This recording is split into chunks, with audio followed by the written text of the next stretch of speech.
ഒരു കല രൂപപ്പെടുന്നതിന് മുമ്പ് ഒരിടമുണ്ടായിരുന്നു. കല്ലും നിശബ്ദതയും കാലവും ചേർന്ന് രൂപപ്പെട്ട ഒരിടം. താളം പ്രേക്ഷകരെ കണ്ടെത്തുന്നതിന് മുമ്പ് അത് ഭക്തിയെ കണ്ടെത്തി. ചെണ്ടമേളം ആഗ്രഹത്തിൽ നിന്നല്ല വളർന്നത്, ശാസനയിൽ നിന്നാണ്, ആവർത്തനത്തിൽ നിന്നാണ്. കൊട്ടുവാൻ പഠിക്കുന്നതിന് മുൻപ് കേൾക്കാൻ പഠിക്കുന്നതിൽ നിന്നാണ്. ഈ കല കൈകളിൽ മാത്രം വഹിക്കുന്നതല്ല, അത് പാരമ്പര്യത്തിലൂടെയാണ് സഞ്ചരിക്കുന്നത്, സമർപ്പണത്തിലൂടെയാണ് നിലനിൽക്കുന്നത്. ശബ്ദത്തിന് ചുറ്റും എഴുതപ്പെട്ട ജീവിതങ്ങളിലൂടെയാണ് അത് ജീവിക്കുന്നത്.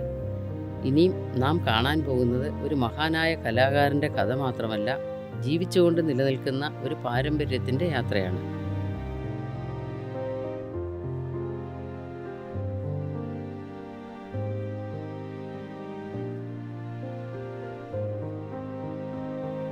ശ്രീ പെരുവനം ശങ്കരൻ നാരായണൻ മാരാർ ഒരു പേര് മാത്രമല്ല, ഒരു പാരമ്പര്യത്തിൻ്റെ തുടർച്ച കൂടിയാണ്.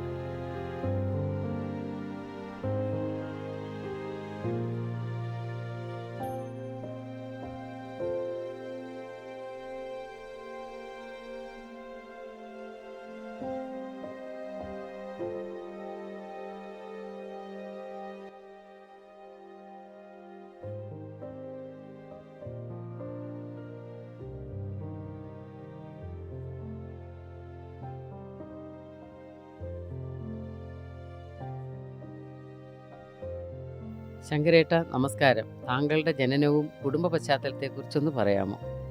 ഞാൻ 1967 ഡിസംബർ 21 എൻ്റെ ജനനം. അതായത് മലയാള മാസം ധനുമാസത്തിലെ ആയില്യം നാളാണ് എൻ്റെ ജനിച്ച നാൾ. എൻ്റെ കുടുംബം ഒരു കൂട്ടുകുടുംബമാണ്. പെരുവനത്ത് മാരാത്ത് കുടുംബമാണ്. പെരുവനത്ത് മാരാത്ത് ഫാമിലിയുടെ ഒരു പ്രത്യേകത എന്താ വെച്ചിട്ടുണ്ടെങ്കിൽ, ഈ പെരുവനം പ്രദേശത്ത് അതിൻ്റെ ചുറ്റുവട്ടങ്ങളിലുള്ള എല്ലാ ക്ഷേത്രങ്ങളിലെയും ക്ഷേത്ര അടിയന്തര ചുമതലകൾ പെരുവനത്ത് മാരാത്തയ്ക്കായിരുന്നു. അപ്പോൾ പെരുവനത്ത് മാരാത്ത് ഒരു കൂട്ടുകുടുംബത്തില് എൻ്റെ അമ്മയുടെ ജ്യേഷ്ഠത്തി, അവരുടെ മക്കള്, ഇങ്ങനെ ആ മക്കളായിട്ടൊക്കെ എല്ലാവരും കൂടിയിട്ട് ഒരു ചെറിയ കുടുംബത്തില് വലിയ ഒരു ഫാമിലി ആയിട്ടായിരുന്നു. അധികം മെമ്പേഴ്സ് കൂടുതലുള്ള ഒരു ഫാമിലി ആയിരുന്നു. അപ്പോൾ നിറയെ കുട്ടികളാണ്, ആൺകുട്ടികളും പെൺകുട്ടികളൊക്കെ ആയിട്ട് ഉള്ള നല്ല വലിയൊരു സന്തോഷമായിട്ടുള്ളൊരു കുടുംബ പശ്ചാത്തലമായിരുന്നു എൻ്റേത്. അപ്പോൾ അമ്പലത്തിലെ ഈ അടിയന്തര പ്രവർത്തികൾ, അതായത് നിത്യമായിട്ട് 2 നേരങ്ങളിലും ക്ഷേത്രങ്ങളിൽ പോയി പൂജ കൂട്ടുക, ബാക്കിയുള്ള അമ്പലത്തിലെ ചടങ്ങുകൾക്കെല്ലാം സാക്ഷ്യം വഹിക്കുക, അതേപോലെയുള്ള ഒരു പശ്ചാത്തലമായിരുന്നു. വളരെ സന്തുഷ്ടമായിട്ടുള്ള ഒരു ജീവിത രീതിയാണ് അന്ന് ഞങ്ങളൊക്കെ അവലംബിച്ച് കൊണ്ടിരുന്നത്. താങ്കളുടെ മാതാപിതാക്കൾ പകർന്നു നൽകിയ മൂല്യങ്ങൾ എന്തൊക്കെയായിരുന്നു? എൻ്റെ അമ്മ ഒരു സ്കൂൾ മ്യൂസിക് ടീച്ചറായിരുന്നു. അമ്മയിൽ നിന്ന് ശരിക്കും വെച്ചാൽ എനിക്ക് അധികം സംഗീതമൊന്നും പഠിക്കാൻ പറ്റിയിട്ടില്ല. എന്നിരുന്നാലും അമ്മയ്ക്ക് ഉണ്ടായിരുന്ന ആ സംഗീതത്തിൻ്റെ ഒരു ചെറിയ ഒരു അംശം എനിക്ക് കിട്ടിയിട്ടുണ്ട് എന്നുള്ളതാണ് എൻ്റെ ഒരു വിശ്വാസം. അച്ഛൻ ശരിക്കും ഒരു മാരാരുടെ പ്രവൃത്തിയായിട്ടല്ല നടന്നിരുന്നത്. അച്ഛൻ എന്നിരുന്നാലും അമ്പലത്തിലെ കാര്യങ്ങൾക്കൊക്കെ ആള് പോയിരുന്നു. പിന്നെ അദ്ദേഹം ഒരു മെക്കാനിക്കായിരുന്നു, അതും ബസ്സിന്റെ മെക്കാനിക്കായിരുന്നു. അതുകൊണ്ട് ആ ഒരു വഴി കൂടെ എനിക്ക് ഈ കലയും ഈ വാദ്യകലയുമായിട്ട് അധികം പഠിക്കാനൊന്നും സാധിച്ചില്ല. പക്ഷേ എൻ്റെ കുടുംബത്തിലെ വലിയച്ഛന്മാരും ചെറിയച്ഛന്മാരും അതുപോലെ എൻ്റെ ജ്യേഷ്ഠന്മാരും ഇവരൊക്കെ എല്ലാവരും കൂടിയിട്ട് അവർക്ക് ഉണ്ടായിട്ടുള്ളതായ ആ ഒരു വാദ്യകലയുടെ ഒരു വാസന, അത് എനിക്ക് അതിൽ നിന്നും എനിക്ക് കിട്ടിയിട്ടുള്ളതാണ്. പിന്നെ കുട്ടിക്കാലം മുതൽക്ക് സ്കൂൾ പഠനകാലം മുതൽ തന്നെ ഞാൻ ക്ഷേത്രാടിയന്ത്രങ്ങളൊക്കെ നോക്കി അതിൽ നിന്നും നമുക്ക് കുറേ ഈ വാദ്യകലയുമായിട്ട് ബന്ധപ്പെടുത്താൻ എനിക്ക് സാധിച്ചിട്ടുണ്ട്.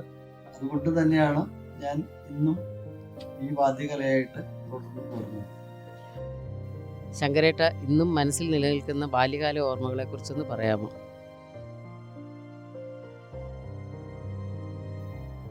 ബാല്യകാലത്ത്, അതായത് ഞാൻ എൻ്റെ കുട്ടിക്കാലത്ത് ക്ഷേത്രങ്ങളിലെ അടിയന്തരത്തിന് പോയിരുന്നു.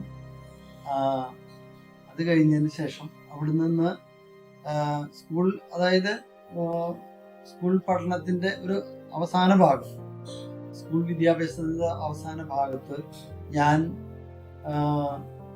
എൻ്റെ ഈ നാട്ടിലെ ഈ അടിയന്തര പ്രവർത്തികളും അതൊക്കെ വിട്ട് ഞാൻ കുറച്ചു കാലം കേരളത്തിൽ നിന്ന് തന്നെ വിട്ട് ഗുജറാത്ത് കുറച്ചു കാലം ജോലിക്കായിട്ട് പോയി. പക്ഷെ അന്നൊക്കെ എനിക്ക് ഈ അമ്പലത്തിലെ പ്രവൃത്തികൾ നന്നായിട്ട് അറിയായിരുന്നു. അമ്പലത്തിലെ പ്രവൃത്തികളൊക്കെ നല്ല ചിട്ടയിൽ ചെയ്യണമെന്നുള്ള ഒരു ദൃഢമായിട്ടുള്ള ഒരു നിശ്ചയം എനിക്കുണ്ടായിരുന്നു. അതുപോലെ തന്നെ നടക്കണം, അതായത് ഭഗവാന്റെ കാര്യങ്ങളൊക്കെ വൃത്തിയായിട്ട് നടക്കണം എന്നുള്ള രീതിയിൽ ഞാനത് തുടർന്ന് പോയിരുന്നിരുന്നു. അത് അങ്ങനെ തുടർന്ന് പോന്ന ഞാൻ അതിനിടയിലാണ് നാട് വിട്ടിട്ട് ഒരു 5-8 വർഷക്കാലം കേരളത്തിന് പുറത്ത് ജോലിക്ക് കഴിഞ്ഞ് വീണ്ടും എനിക്ക് നാട്ടിലേക്ക് തിരിച്ചു വരേണ്ട ഒരു അവസ്ഥ ഉണ്ടായി. അങ്ങനെ നാട്ടിലേക്ക് വന്നു. നാട്ടിൽ വന്ന് ഞാൻ വീണ്ടും ഈ അടിയന്തര പ്രവർത്തികളായിട്ട് ഞാൻ കൊണ്ടു നടന്നു. കൂടെ തന്നെ എൻ്റെ കേരളത്തിന് പുറത്തുള്ള ആ ഒരു പ്രൊഫഷൻ, അത് കമ്പ്യൂട്ടർ ട്രെയിനിങ് എന്നുള്ളതായിരുന്നു. അത് ഞാൻ ഇവിടെ തന്നെ വീണ്ടും അത് ആരംഭിച്ചു. അതിൻ്റെ വഴി കൂടെ നടന്നുകൊണ്ടിരിക്കുന്നു. അതേപോലെ തന്നെ ഈ വാദ്യകലയിൽ ഞാൻ ഇത് തുടർന്ന് പോന്നുകൊണ്ടിരിക്കുന്നു. ഇങ്ങനെ ഇരിക്കുമ്പോഴാണ് ഒരു സുപ്രഭാതത്തില്, അങ്ങനെയല്ല, ഒരു പൂരക്കാലത്ത് കടലാശ്ശേരി കുശാരിക്കൽ ഭഗവതിയുടെ ഒരു ചുമതല, എല്ലാ ചുമതലകളും, പൂരത്തിന്റെ എല്ലാ ചുമതലകളും ഏറ്റെടുക്കേണ്ട ഒരു സാഹചര്യം എനിക്കുണ്ടായി. അങ്ങനെ അത് ഞാൻ പെരുവനം നടവഴിയിലെ ചെറുപ്പക്കാരിൽ, അതായത് ഏറ്റവും ചെറുപ്പമായിട്ടുള്ള ഒരു പ്രമാണിയായിട്ട് എനിക്ക് നടവഴിയിലെ ഷാരിക്കൽ ഭഗവതിയുടെ പൂരത്തിന് എനിക്ക് പ്രമാണിക്കാൻ സാധിച്ചു. അതെനിക്ക് വലിയൊരു അനുഭവമായിരുന്നു. അത് ഞാൻ എന്നും ഓർക്കുന്ന ഒരു കാര്യമാണ്.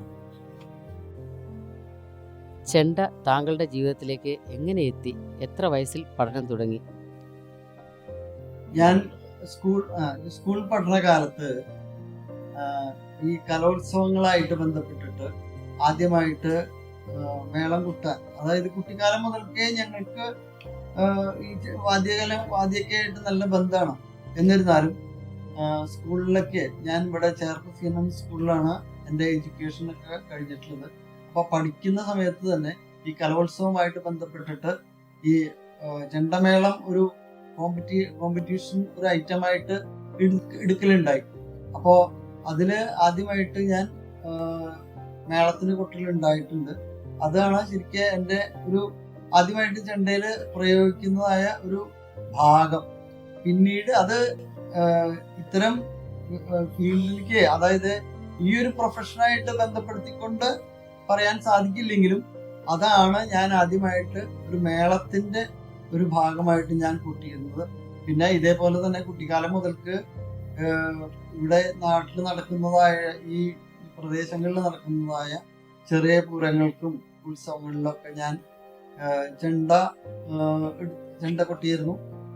ഇതുപോലെ തന്നെ ഇരിഞ്ഞാലക്കുട ഉത്സവകാലത്ത് ഒരു വളരെ ചെറുപ്പത്തിൽ തന്നെ, പഠിക്കുന്ന സമയത്ത് തന്നെ ഇരിഞ്ഞാലക്കുട ഉത്സവകാലത്ത് ഞാൻ മുഴുവൻ ഉത്സവം, 10 ദിവസത്തെ ഉത്സവമാണ്, ആ മുഴുവൻ ഉത്സവം ഞാൻ ചെണ്ട കൊട്ടി. അത് ഇതുപോലെ തന്നെ അന്നൊന്നും സാമ്പത്തികത്തിന്റെ ഒരു സാമ്പത്തിക ഭദ്രത കുറവായിരുന്നു.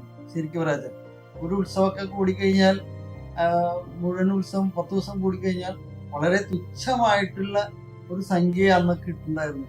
അതായത് ഞാൻ മുഴുവൻ ഉത്സവം, അത് എനിക്ക് പറയാൻ ഒരു മടിയില്ല. കാരണം എന്താ വെച്ചിട്ടുണ്ടെങ്കിൽ അന്നത്തെ കാലഘട്ടം അതാണ്. മുഴുവൻ 10 ദിവസം ഉത്സവം ഞാൻ കൂടിയിട്ട് എനിക്ക് തന്നത്, അന്നത്തെ എനിക്ക് കിട്ടിയിട്ടുള്ള ഒരു പ്രതിഫലം വെറും 40 രൂപയാണ് 10 ദിവസത്തെ. അപ്പൊ ആ കാലഘട്ടം ഒന്ന് ആലോചിച്ച് നോക്കണം. അന്നത്തെയും ഇന്നത്തെയും തമ്മിലുള്ള വ്യത്യാസം, ആ സാമ്പത്തികമായിട്ടുള്ള ഒരു വ്യത്യാസം അത് വളരെ മാറ്റമുള്ളതാണ്. താങ്കളുടെ ഗുരു ആരായിരുന്നു? ഗുരുവിനെ കുറിച്ചൊന്ന് പറയാമോ? എൻ്റെ ഗുരുക്കന്മാര് എന്ന് പറഞ്ഞാൽ ഒരു ഗുരുനാഥനല്ല. ഞാൻ എൻ്റെ ചെണ്ടയിലും തിമല ഞാൻ പൊട്ടുന്ന ഒരു വാദ്യകലാകാരനാണ്. എൻ്റെ ശരിക്ക് ചെണ്ടയിലെ തിമലയിലൊക്കെ ഗുരുനാഥൻ എന്ന് പറയുന്നത് ശ്രീ കുമരപുരം മാരാരാണ്. അദ്ദേഹം ഇന്നില്ല, അത് മൺമറഞ്ഞിട്ട് കുറച്ച് കാലങ്ങളായി. പിന്നെ അതുപോലെ തന്നെ അദ്ദേഹത്തിന്റെ ഒരു പരിശീലനത്തിന്റെ ഒരു രീതി തന്നെ വളരെ പറയപ്പെട്ടതായ ഒരു രീതിയാണ്. അദ്ദേഹത്തിന് ദേഷ്യം വരില്ല. പിന്നെ ശിക്ഷണ നടപടികളൊന്നുമില്ല. പിന്നത്തെ ഒരു സംഗതി എന്താ വെച്ചാൽ നമ്മളെ ഇങ്ങനെ പറഞ്ഞ് പിന്നെ പഠിപ്പിക്കുക എന്ന് വെച്ചാൽ കളിയാക്കി പഠിപ്പിക്കും. കളിയാക്കി കഴിഞ്ഞാൽ നമുക്കത് ശരിക്കും മനസ്സിൽ തട്ടും. അപ്പോ അങ്ങനെ നമ്മൾ പഠിച്ചിട്ടുള്ളതാണ്. അദ്ദേഹത്തിന്റെ അതൊക്കെ വളരെ വലുതാണ്. ആ പഠിപ്പിക്കുന്നതിന്റെ ഒരു രീതി മറ്റ് പല ഗുരുക്കന്മാർക്കും ഇല്ലാത്തതായിട്ടുള്ള ഒരു പ്രത്യേക സ്വഭാവക്കാരനായിരുന്നു അദ്ദേഹം. ദേഷ്യം വരില്ല. നമ്മൾ പകർത്ത് നേരത്തെ എണീപ്പിച്ച് സാധകം ചെയ്യിപ്പിക്കും. അത് കഴിഞ്ഞ് അപ്പൊ സാധകം ചെയ്യിക്കുക എങ്ങനെയാ വെച്ചിട്ടുണ്ടെങ്കിൽ ഞാൻ ഒരാൾ മാത്രമല്ല, മാരാത്ത് എല്ലാവരെയും വിളിച്ച് എണീപ്പിക്കുക. സതീശന്മാരാര്, പ്രകാശന്മാരാര്, അതുപോലെ രാംകുമാർമാരുണ്ട്, ഞാനുണ്ട്, ഇങ്ങനെയുള്ള കുറെ കുട്ടികളുണ്ട് അന്ന് പെരുവനന്തപുരത്ത് തറവാട്ടിൽ. അപ്പോൾ ആ കുട്ടികളെല്ലാം വിളിച്ച് എണീപ്പിക്കുക. അത് അദ്ദേഹം വന്ന് എണീപ്പിച്ചിട്ട് വേണം ഞങ്ങൾക്ക് എണീക്കാൻ. അങ്ങനെയുള്ള ഒരു സന്ദർഭം. ഞങ്ങളൊക്കെ കുട്ടികളല്ലേ, അപ്പൊ ഞങ്ങളെ എണീപ്പിച്ച് അത് കിടന്നുറങ്ങുന്ന ആൾക്കാരൊക്കെ അങ്ങനെ അവർ കിടന്നുറങ്ങിക്കോട്ടെ, അവർക്ക് കുഴപ്പമില്ല, ഉറങ്ങട്ടെ എന്നൊക്കെ പറഞ്ഞ് കളിയാക്കിയിട്ടാണ്. പൊട്ടുമ്പോഴും അതെ ഓരോന്നും പറഞ്ഞ് നമ്മളെ ഗോട്ടി കാണിച്ച് നമ്മളോട് കളിയാക്കിയിട്ടൊക്കെയാണ് നമ്മളെ പഠിപ്പിക്കുക. അത് വലിയൊരു മനസ്സാണ് അദ്ദേഹത്തിന്റെ. അതേപോലെ തന്നെ എൻ്റെ സോപാന സംഗീതത്തിന്റെ അല്ലെങ്കിൽ ഞാൻ കുട്ടിപ്പാട് സേവ നടത്തുന്ന ആളാണ് ക്ഷേത്രങ്ങളിൽ. അപ്പൊ അതിന്റെ ഗുരുനാഥൻ എന്നുള്ളത് ചക്കംകുളങ്ങര മാരാരായിരുന്നു. അദ്ദേഹം സതീശന്മാരാരുടെ അച്ഛനാണ്, എൻ്റെ വലിയച്ഛനാണ്. അതേപോലെ എന്നെ തായമ്പക ഞാൻ അന്നത്തെ കാലത്തൊക്കെ ഞാൻ തായമ്പക അത്രയൊന്നും കൊട്ടാറായിട്ടില്ല. പക്ഷേ ഈ കുമരപുരം അപ്പുമാരാര് പഠിപ്പിക്കുന്നതൊക്കെ ഞാൻ കണ്ട് കുറേശ്ശെ ഞാൻ അന്ന് പ്രയോഗിച്ചിരുന്നു. പക്ഷെ തായമ്പക ഇറങ്ങിയിട്ടൊന്നും കഴിക്കാറായിട്ടുണ്ടായിരുന്നില്ല. അങ്ങനെ ഞാൻ നാട് വിട്ട് തിരിച്ച് നാട്ടിലേക്ക് വന്ന സമയത്ത് സതീശന്മാരാര്, അതായത് എൻ്റെ ജ്യേഷ്ഠൻ, അദ്ദേഹമാണ് എന്നോട് പറഞ്ഞിട്ടുള്ളത്, ഈ ഒരു തായമ്പക അരങ്ങേറ്റം കഴിക്കണം എന്ന് പറഞ്ഞ് അങ്ങോര് വളരെ നിസ്സാരമായിട്ടുള്ള ദിവസങ്ങളുള്ളൂ, വളരെ തുച്ഛമായിട്ടുള്ള ഒരാഴ്ചക്ക് ഉണ്ടായിട്ടുണ്ടാവുള്ളൂ. കാരണം എന്താ വെച്ചാൽ ഞാൻ അന്ന് തന്നെ എനിക്ക് കുറെ തായമ്പയുടെ വശങ്ങളൊക്കെ അറിയാം. പക്ഷെ കുറച്ച് കാര്യങ്ങളൊക്കെ എന്നോട് അന്ന് പറഞ്ഞു തന്നു. ഇതൊക്കെ മതി, ഇങ്ങനെയൊക്കെ പൊട്ടിക്കോളോ, ഇതൊക്കെ പൊട്ടി കഴിഞ്ഞാൽ തായമ്പയുടെ ഒരു അരങ്ങേറ്റായി, പിന്നെ നിനക്ക് പൊട്ടി ശരിയായിക്കോളൂ എന്നൊക്കെ പറഞ്ഞ് അങ്ങനെയാണ് ഇറങ്ങി. അപ്പൊ എൻ്റെ ഗുരുനാഥന്മാരില് ഓരോ അപ്പന്മാരുണ്ട്, ചെണ്ട തിമലൊക്കെ ആയിട്ട്. പിന്നെ സോപാന സംഗീതത്തില് എനിക്ക് 4 അക്ഷരം പറഞ്ഞു തന്നിട്ടുള്ളത് ചക്കമുള അപ്പന്മാരാരാണ്. തായമ്പയുടെ ഒരു വഴികാട്ടി, തായമ്പക അരങ്ങേറ്റത്തിന്റെ ഒരു വഴികാട്ടി എന്നുള്ള രീതിയിൽ എൻ്റെ ജ്യേഷ്ഠൻ സതീശന്മാരാരാണ്.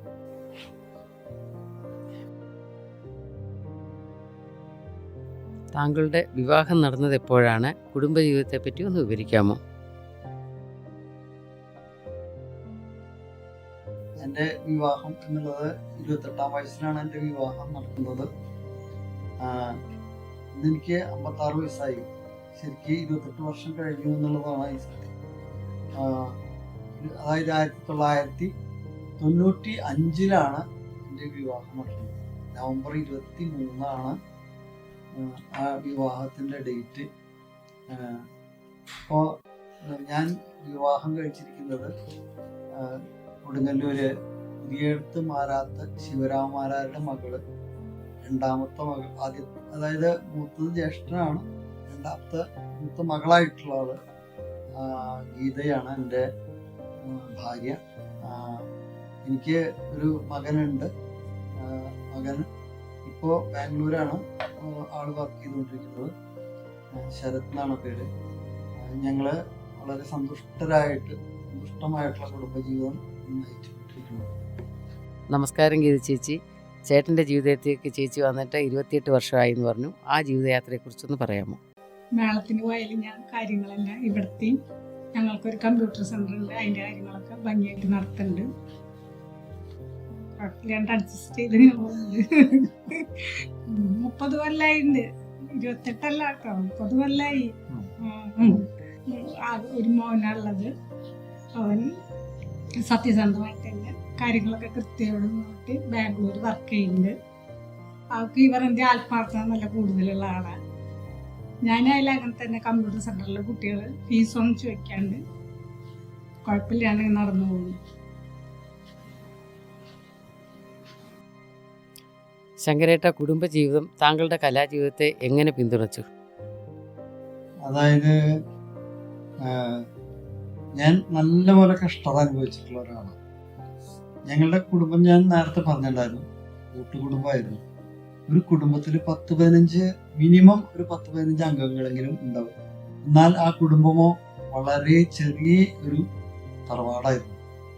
അപ്പൊ ഈ തറവാട്ടില് ഇത്രയും മെമ്പേഴ്സ് ഉണ്ടെങ്കിലും, ഇത്രയും അംഗങ്ങളുണ്ടെങ്കിലും വളരെ സന്തോഷത്തോടുകൂടി അങ്ങോട്ടും ഇങ്ങോട്ടും അത്യാവശ്യമൊക്കെ തല്ലൂടുക, അങ്ങനെയൊക്കെ കുട്ടികളൊക്കെ ആകുമ്പോൾ അങ്ങനെയാണല്ലോ. എന്നാലും സുഖമായിട്ടുള്ള ഒരു ജീവിതമായിരുന്നു. അന്നത്തെ കാലത്തൊക്കെ ഒരു ഞങ്ങളൊക്കെ ചെറിയ കുട്ടികളാണ് അന്ന് ശരിക്ക് ഞങ്ങൾക്കൊന്നും പുറത്ത്, അതായത് അമ്പലത്തിലെ പ്രവൃത്തികൾ ചെയ്യാൻ വേണ്ടിയിട്ട് നിർബന്ധമായിട്ട് ഞങ്ങൾക്ക് പോകേണ്ടി വന്നിട്ടുള്ള ഒരു കാലഘട്ടമാണ് അത്. ആ സമയത്ത് എൻ്റെ അച്ഛൻ ഈ ഫീൽഡ് അല്ലായിരുന്നു, പക്ഷെ ഈ മേഖലയല്ലായിരുന്നെങ്കിലും എൻ്റെ വലിയച്ഛന്മാരും ചെറിയച്ഛന്മാരൊക്കെ അവരൊക്കെ ഈ വാദ്യകലയായിട്ട് ബന്ധപ്പെട്ടിട്ടുള്ള ആൾക്കാരായിരുന്നു. അപ്പൊ അന്നത്തെ കാലത്ത് കുടുംബത്തിലെ സാമ്പത്തികം എല്ലാതും കൊണ്ടും വളരെ കുറവായിരുന്നു. കുടുംബത്തിലെ ഒരവസ്ഥ എന്ന് പറഞ്ഞു കഴിഞ്ഞാൽ ഈ പൊതുവെ പറയും റേഷൻ വാങ്ങി ജീവിക്കേണ്ട ഒരു കാലഘട്ടമായിരുന്നു. അന്നൊക്കെ ഈ അടിയന്തര സ്ഥലങ്ങളിൽ, ക്ഷേത്ര അടിയന്തര സ്ഥലങ്ങളായിട്ട് ഞങ്ങൾ ഈ ചുറ്റുവട്ടങ്ങളിലുള്ള ഭഗവതി ക്ഷേത്രങ്ങളിൽ, ഭഗവതി കാവലുകളിലൊക്കെ ഈ അന്ന് ഈ പറയോഗം എന്ന് പറഞ്ഞൊരു സംഗതി ഉണ്ട്. വീടുകളിൽ പോയിട്ട് പറയെടുക്കുക, അതിൽ നിന്ന് കിട്ടുന്ന നെല്ല്, അത് ദേവസ്വത്തിന് അതിൻ്റെ ഒരു അവകാശമുണ്ട്, അതിൽ നിന്ന് മാരാർക്ക് ഒരു ചെറിയൊരു അവകാശമുണ്ട്, ഒരു പറക്കി ഒരു ഇടങ്ങഴി നെല്ല്, അങ്ങനെയുള്ള അവകാശമുണ്ട്. അപ്പോൾ ഒരു ദിവസം പറക്കി പോയി കഴിഞ്ഞാൽ കൂടി വന്ന ഒരു 10-25 ഇടങ്ങഴി നെല്ല് ചിലപ്പോൾ കിട്ടിയെന്ന് വരാം. അങ്ങനെയുള്ള ഒരു മാസക്കാലം മുഴുവൻ ഞങ്ങളുടെ കാരണന്മാരായിട്ട്, മുതിർന്നവരായിട്ട് അവര് പോയി ആ നെല്ല് കൊണ്ടുവന്ന് അതായത് പുഴുങ്ങി കുത്തിച്ച് ഉണക്കി കുത്തിച്ചിട്ട് വേണം ഞങ്ങൾക്ക് കുറച്ച് അരി കിട്ടാൻ വേണ്ടിയിട്ട്. അങ്ങനെയുള്ള ഒരു കാലഘട്ടം. പിന്നെ ഇത് കൂടാണ്ട് ഈ ക്ഷേത്രങ്ങളിൽ അടിയന്തരം നോക്കുന്നതിന് അന്നത്തെ കാലത്ത് സാമ്പത്തികമായിട്ട് ശമ്പളമൊന്നും അങ്ങനെയല്ല, നെല്ലായിട്ടാണ് ശമ്പളമൊക്കെ തന്നത്. അത് ഒരു മാസത്തെ അടിയന്തരം നോക്കിക്കഴിഞ്ഞാൽ ഒരു പറ നെല്ല് കിട്ടും. അപ്പൊ ഇങ്ങനെയുള്ള ഒരു കാലഘട്ടത്തിലാണ് ഞങ്ങൾ അന്ന് വളർന്നിട്ടുള്ളത്. അതുകൊണ്ട് ഞങ്ങൾക്ക് മനസ്സിലായിട്ടുണ്ട്, ഞങ്ങൾ നല്ല ബുദ്ധിമുട്ടുകൾ അനുഭവിച്ചിട്ടുള്ള ആൾക്കാരാണ്. അങ്ങനെയാണ് ഞങ്ങൾ വളർന്നിട്ടുള്ളത്. ആ ബുദ്ധിമുട്ടുകൾ ഇന്നത്തെ കാലത്ത് ഇല്ല. ഞങ്ങൾ ഇന്ന് വളരെ സന്തുഷ്ടരാണ്, എല്ലാം കൊണ്ട് സന്തോഷമാണ്. എല്ലാവരും സുഖമായിട്ട് ഞങ്ങളുടെ കുടുംബത്തിലുള്ള ഓരോ താഴ്വരയിലുള്ള ജ്യേഷ്ഠന്മാരായിട്ടും ചേച്ചിമാരായിട്ടുള്ളവരൊക്കെ സുഖമായിട്ട് ഇന്ന് കഴിയുന്ന ഒരു കാലഘട്ടമുണ്ട്. പക്ഷെ അന്നത്തെ കാലത്ത് വളരെ സാമ്പത്തികമായിട്ട് വളരെ പിന്നോക്കമായിരുന്നു. പക്ഷെ ഇന്ന് എല്ലാതും കൊണ്ടും ഞങ്ങൾക്ക് വളരെ സന്തോഷമായിട്ടുള്ള ഒരു ജീവിതമാണ് ഞങ്ങളെല്ലാവരും നയിച്ചുകൊണ്ടിരിക്കുന്നത്.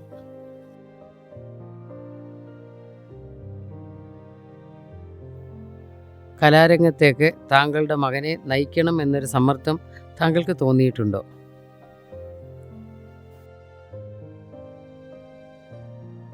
കലാരംഗത്ത് അങ്ങനെ അവരെ നയിക്കണം എന്നുള്ള ഒരു സമ്മർദ്ദം ഞാൻ നമുക്ക് സ്വന്തമായിട്ട് ഉണ്ടായിരുന്നില്ല. കാരണം എന്താണെന്ന് വെച്ചിട്ടുണ്ടെങ്കിൽ ഇന്ന് കലയില് വളരെയധികം മത്സരങ്ങൾ നടക്കുന്ന ഒരു കാലഘട്ടമാണ്. അപ്പോൾ ഞാൻ മനസ്സിലാക്കിയിട്ടുണ്ട്, കലകളെ അവനെ പഠിപ്പിക്കണം. എൻ്റെ മകൻ അവനെ എല്ലാ കാര്യങ്ങളും പഠിപ്പിക്കണം. അവൻ അറിഞ്ഞിരിക്കണം. ഏതെങ്കിലും ഒരു കാലഘട്ടത്തിൽ അവന് ഇപ്പൊ നാട് വിട്ടു പോയിട്ടുണ്ട്, പക്ഷെ തിരിച്ച് നാട്ടിലേക്ക് വരേണ്ട ഒരു അവസ്ഥ വന്നാൽ അവൻ കൊണ്ട് നടക്കാൻ പോകുന്നത് ഈ കല തന്നെയാണ്. ഞങ്ങളുടെ കുലത്തൊഴിലായിട്ടുള്ള ഈ വാദ്യകല തന്നെയാണ് അവന് പ്രയോഗിക്കേണ്ടത്.